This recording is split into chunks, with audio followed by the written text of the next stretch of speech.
So schools run చేసి persons మీద ఎలాంటి రిస్ట్రిక్షన్స్ గవర్నమెంట్ పెట్టలేకపోవడం లేదు ఏంటంటే వాళ్ళు గవర్నమెంట్లో పోతాళ్ళు. మ్యాక్సిమం పొలిటీషియన్స్ ఉంటారు కదండి వాళ్ళందరూ. నారాయణ గారిని ముట్టుకోలేం కదా మనం. చైతన్య అంటే పాపం లేరు అనుకోండి, లేకపోతే ఇంకోటి ఫిట్ చేయలేదు పెద్ద పెద్ద. ఇప్పుడు అలీన్ ఉందనుకోండి, డైరెక్ట్ సెంట్రల్ గవర్నమెంట్ని శాసించగలరు వాళ్ళు. సెంట్రల్ గవర్నమెంట్నే డైరెక్ట్గా వెళ్ళి వాళ్ళ మోడీతో కూర్చోగలరు. ఆ స్టాండర్డ్ ఉన్నటువంటి ఇన్స్టిట్యూట్ ఉండేది.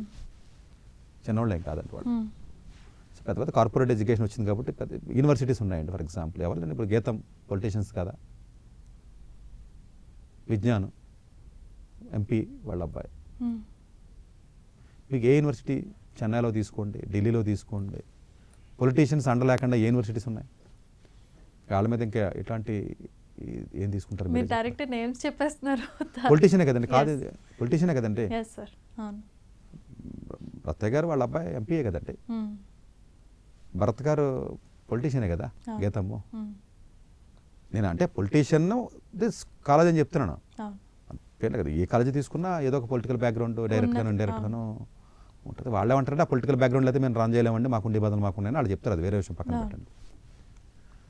సో ఇది ఏదైతే గవర్నమెంట్ నామ్స్ ఏవైతే ఉన్నాయో ఆ నామ్స్ని సరిగ్గా ఇంప్లిమెంట్ చేయకపోతే సరైనటువంటి పనిష్మెంట్స్ ఇచ్చే విధానం కానీ, సరైనటువంటి రూల్స్ని స్ట్రిక్ట్గా చేసే విధానం కానీ లేదు.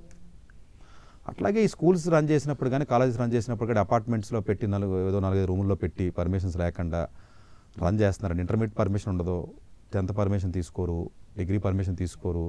మొత్తం బెంచ్ సర్కిల్ అంటే ఇవే విజయవాడలో. ఇక్కడ క్రాస్ రోడ్స్ నిండా ఒక్కొక్క బోర్డు ఉంటుంది.